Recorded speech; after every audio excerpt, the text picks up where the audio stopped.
আমার কাছে এখন কোনো ব্যাপার না, কারণ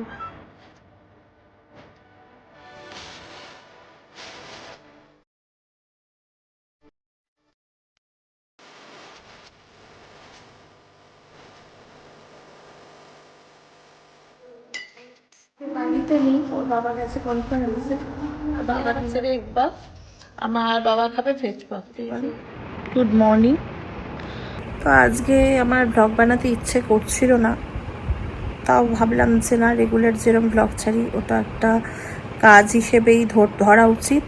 যেমন যতই অসুবিধে হোক, কাজের ছুটি চট করে পাওয়া যায় না, সেরকম এটাকেও আমার প্রফেশন ভেবে এটাকে কাজ ভাবা উচিত। বিকজ আমার ছেলের খুব জ্বর, আর ওর পরীক্ষাও চলছে স্কুলে। তো জ্বর নিয়ে ও ওষুধ খেয়ে পরীক্ষা দিতে যাচ্ছে।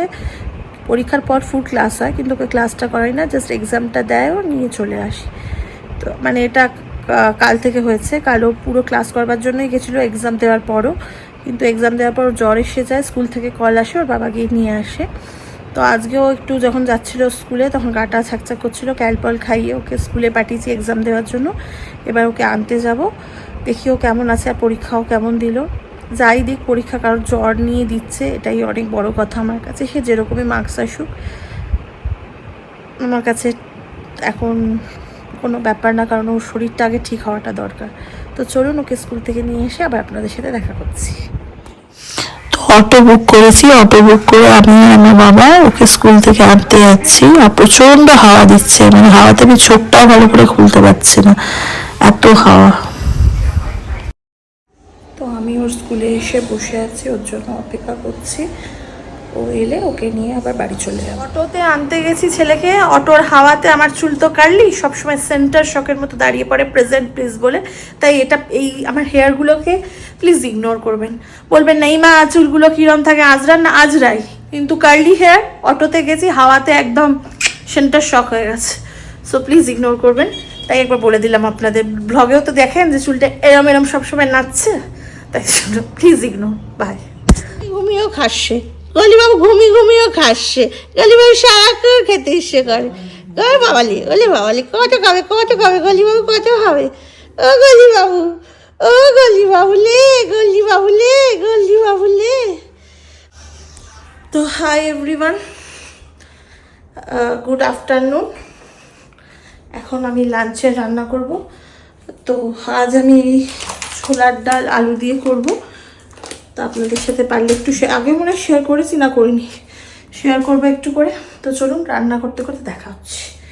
আর কম্পিউটার পরীক্ষা, তো পেপারগুলো রেডি রেখেছি। এখন একটু স্কুল থেকে আসার পর একটু রেস্ট নিয়ে একটু হাফ পেপারটা রিভিশন দিলাম, আবার হাফটা বিকেলে দেবো ওই 6টা 7টার পর, কারণ ওর 6টা থেকে 7টা কান্ডা টিউশন আছে, ওটা থেকে পড়ে এসে একটু রেস্ট নেবে, তারপর আবার হাফ রিভিশনটা দিয়ে দেওয়াবো ওকে।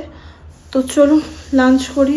আজ মানে ছেলে অসুস্থ হলে না মাথা পুরো পাগলা হয়ে যায়, কাজ করতে চায় না। আর এমনিতে আমার চুলগুলোর যা অবস্থা, চুলগুলোকে দেখলে এমনি পাগলি লাগে। তো আর কি বলবো। আর এই যে এখানে রোজ বৃষ্টি আর মেঘলা, এই যে ওয়েদার দেখতে পাচ্ছেন কি জানি না, এই যে রেগুলার ঠিক এরকম ওয়েদার কন্টিনিউ এখন 2 উইকস ধরে। সান তো টাটা বাই করে চলে গেছে, ছেড়ে ব্যাঙ্গালোর ছেড়ে সান টাটা বাই করে চলে গেছে। এখন রেগুলার এরম ওয়েদার, মুষলধারে থেকে থেকে বৃষ্টি। তো বাচ্চাদের ঠান্ডাটা না লেগে যাবে কোথায় আপনারাই বলুন। তাও অ্যাডজাস্ট করতেই হবে, শরীরকেও অ্যাডজাস্ট করাতে হবে। এরকম ওয়েদার থাকলে সব বাচ্চাদেরই ঠান্ডা লাগবে। এই কালো করে এসছে, এবার মুষলধারে বৃষ্টি নামবে, আবার কমবে, আবার মুষলধারে, আর ঝোলো হাওয়া, মানে হাওয়াটা এত বাজে লাগছে কি বলবো। এই টাইমগুলোতে না বাচ্চা বড় সবাই ঠান্ডা লেগে থাকে, আর বৃষ্টি যেন বন্ধ হওয়ার নামগন্ধই নেই। ভালো করে জামা কাপড় শুকোচ্ছে না, যেন বিরক্তিকর, রাস্তা কাদা প্যাচ প্যাচ, কি আর বলবো বলুন। চলুন রান্না করি, অনেকটা দেরি হয়ে গেল আজকে। নেমে পড়েছে অঝোর ধারার বৃষ্টি, এবার চলবে এটা কন্টিনিউ। তার মধ্যে আবার ঝোড়ো হাওয়া বইবে, তারপর এরকম করেই সারা রাত অবধি এখন বৃষ্টি চলবে।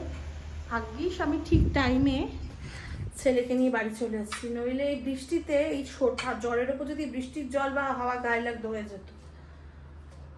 উফ, এই বৃষ্টিতে কবে বন্ধ হবে ভাল লাগছে না। এখানে এবার সর্ষের তেলটা দেবো, এই আলুটা একটু ভেজে নেবো, তাহলে কাঁচা গন্ধটা আলু ছাড়ে। এই যে তেলটা দিলাম, এটা একটু গরম হলে আলুগুলো একটু হালকা ভেজে নেব।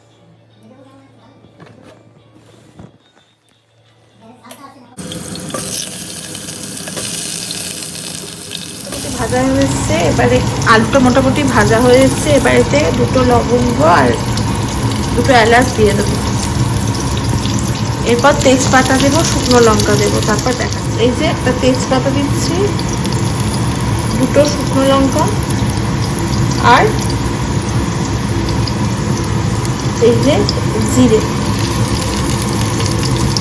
এরপর ছোলার ডালটাকে ধুয়ে বসিয়ে নিয়েছি। এবার একটু আদা দেবো পুরে, এর মধ্যে আদা। এবার এই ছোলার ডালটাকে ধুয়ে নিয়েছি, এর মধ্যে দিয়ে দেবো।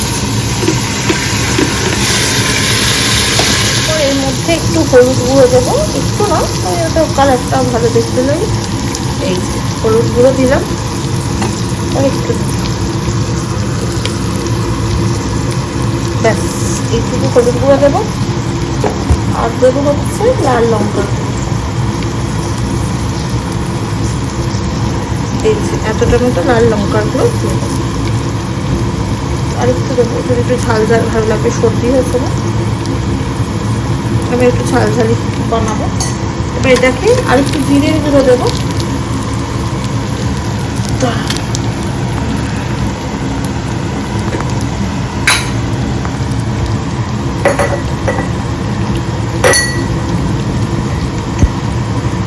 এই একটু জিরে গুঁড়ো,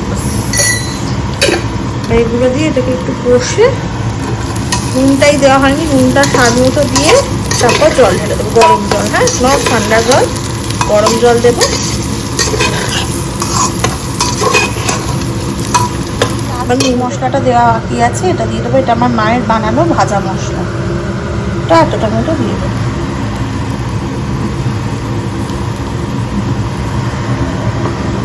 দেখতে পাবেন কতটা দিলে হয়ে গেছে গরম জল। এবার প্রেশার কুকারটাকে আটকে দেবো।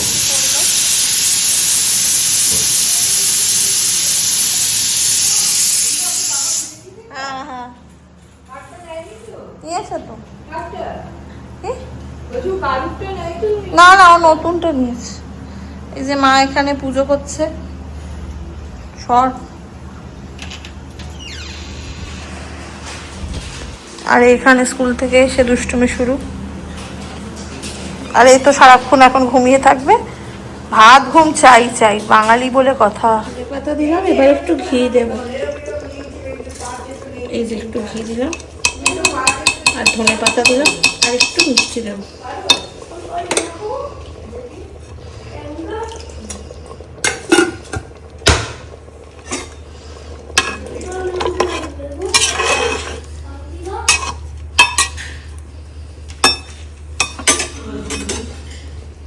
এরকম দেখতে আজকে মার ঠাকুরের প্রসাদে এই বলে এটাকে ক্ষীরের গজা, বা এটাকে একটা লবঙ্গ লতিকা বলে, এটা বা গুজিয়ে, অনেকে অনেক রকম বলে। তো এইটা চাপিয়েছে, ভেতরে ক্ষীরের স্টাফিং থাকে। এটা আমার খুবই ফেভারিটের মধ্যে একটা মিষ্টি। তো এই প্রসাদটা এখন মা চড়িয়েছিল, এবার দিল আমাকে। ব্যাস, আর একজন এসে গেছে। আর এটা পিওর ঘি যদি ওকে দিই না, ওর অবস্থা টাইট হয়ে যাবে। তাও চলে এসছে। বলি না, আমার প্রসাদ খাওয়াটা হচ্ছে ভীষণ টাফ ব্যাপার। প্রসাদ খাওয়াটা না, যে কোনো খাবার, তাও যেগুলো দেওয়া যায় দিই। তো এটা তো পুরো ঘি কি করে দেবো বলুন। আমার লাঞ্চ হয়ে গেছে। আজকে খুবই সিম্পল রান্না করছি, কারণ ছেলেকে আনতে গেছিলাম, সময়ও বেশি ছিল না, আর ছেলের শরীরটাও ভালো নেই। ও ডাল আলুর, এই ছোলার ডাল আলু দিয়ে, এই যেটা আমি বানাই, একটু ছোলা আলুর ডাল দিয়ে একটু স্টু মতো বানাই নিরামিষ, ওটা খায়ও, ডালের স্টু। আমরা সবাই খেতে ভালোবাসি ওইটা, আর ভাত আর তেঁতুলের চাটনি। তো চলুন আবার খাওয়ার পর আসুন। তো এতক্ষণ 1 ঘন্টা মতো আমি লাইভে ছিলাম, 3টে থেকে 4টে। তারপর ছেলেকে পড়াতে বসেছি, কাল আবার ও কম্পিউটার পরীক্ষা। ও পড়ানো না তো যুদ্ধ করা, গলা লিটারেলি ব্যথা হয়ে যায়। এখন কানাডা টিউশন ম্যামের কাছে একটু যাবে 1 ঘন্টার জন্য, তার জন্য হোমওয়ার্ক করছে ও এটা নিয়ে। এটা ছাড়া, এটা না ভয় দেখালে পড়া হয় না।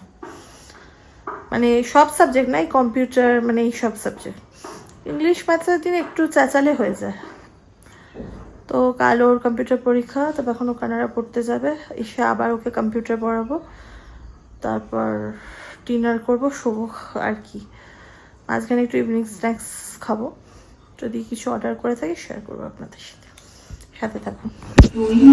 আনতে যাচ্ছে ছেলেকে, ওকে নিয়ে এসে বাড়িতে চা করবো, আবার আপনাদের সঙ্গে আসবো।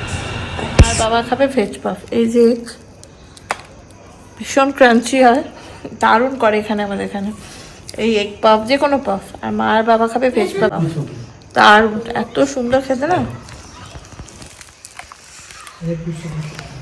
দারুণ। এটা হচ্ছে মা বাবার ভেজ পাফ, ভেজ পাফটা এরকম দেখতে, এটা বাবার আর মায়েরটা এখানেই আছে।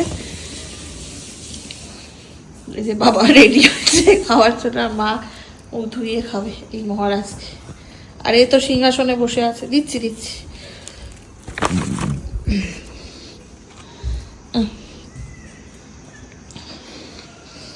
মা তুমি তো বলে প্যাকেট দিয়ে খাও। ভেজ আলু দিয়ে খেয়ে বলো কেমন লাগছে। এটা তো ভালোই, দেখো বললো কাগজে খেয়ে নেবো, এখন বলছে প্লেট আনি। কেন এত ক্রাঞ্চি থাকে না, সব গুঁড়ো গুঁড়ো পড়তে। তো আমি এখন লেসবিয়ান ডান্স প্র্যাকটিসের জন্য আবার বেরিয়ে গেছি। আমাদের রেগুলার 9:45 থেকে 10টা অবধি প্র্যাকটিস হয়, তারপর বাড়ি এসে একটু ফ্রেশ হয়ে ডিনার করে শুয়ে পড়ি। আর যেদিন ইচ্ছা একটু লাইভ করে নিয়ে তারপর শুই। আমি রেগুলার 12টাতেই শুই, সে যত ভোরেই উঠি আবার যত দেরিতেই উঠি, সকালে 12টার আগে আমার ঘুম আসে না চোখে। তো চলুন, প্র্যাকটিসের পর আবার আপনাদের সাথে দেখা হচ্ছে। ভীষণ ঠান্ডা, এত ঠান্ডা না আমি কি বলবো, মনে হচ্ছে শীতকাল পড়ে গেছে ব্যাঙ্গালোরে। সাথে থাকুন, প্র্যাকটিসের পর আবার দেখা হচ্ছে। Hi everyone, good morning. তো আজকে সকালে চা খেতে খেতে কালকের ব্লগটা শেষ করছি। কালকে যথারীতি আমি ব্লগ শেষ করতে ভুলে গেছি, তো আজকে মর্নিং উইশ করে ব্লগটা শেষ করছি। আশা করি আপনারা সব ভালো আছেন, আমিও ভালো আছি। তো নেক্সট ব্লগে আবার দেখা হচ্ছে, ততক্ষণের জন্য টাটা, বাই।